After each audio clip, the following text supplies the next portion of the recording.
Do you believe the history of mankind is a straight line? That we have always stood alone atop the food chain? Look upon the maps of the 12th century, where the reign of kings ends and the unknown begins. Our ancestors did not merely draw monsters.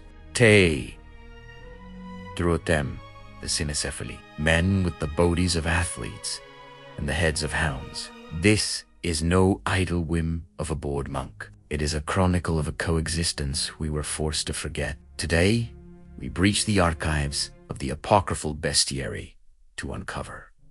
Where did an entire race vanish? The first whispers lead us back to the 4th century before Christ. Ctesias, personal physician to the Persian king, speaks of them in India. He describes a nation 120,000 strong.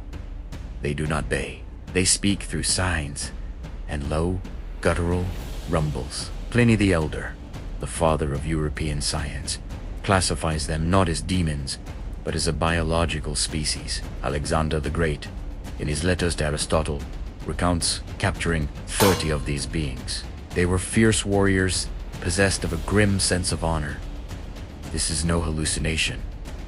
This is a statement of fact. Why did hundreds of independent sources, over two millennia, describe the same phenotypical anomaly? But the most chilling proof is buried in the very heart of Christendom's San Christopher. We are accustomed to seeing him as a giant, carrying a child upon his shoulder, but delve into the elder canons. Christopher Lycocephalus, the dog-headed, legend claims he hailed from the race of Cynocephali, captured in Scythia and baptized. The church spent centuries warring with this image. The Synod of 1722 officially banished icons of Christopher with a beast's head. Why? Because to acknowledge him is to acknowledge that monsters possess a soul, that they are no accident of nature, but a part of the divine design. That became inconvenient. Marco Polo, in his wanderings, describes them across the islands of the Indian Ocean. He emphasizes, they are traders. They bought her spices for iron.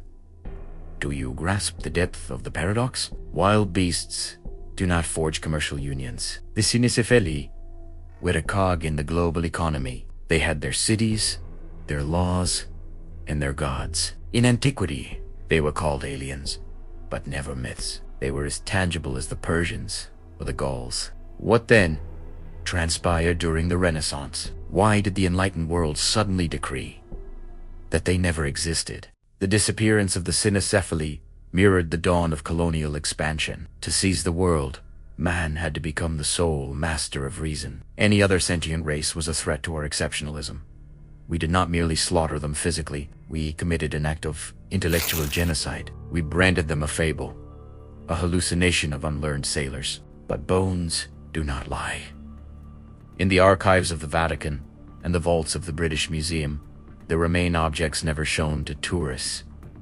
Skeletons whose skulls cannot be mistaken for any other. History is not what happened. It is what remains.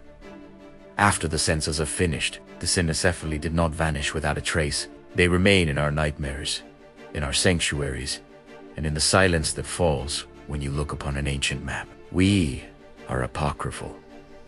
We are here to reclaim what was stolen from memory. Subscribe if you are bold enough to see the world without filters. Remember, truth has teeth. I will see you in the next chapter of the Bestiary.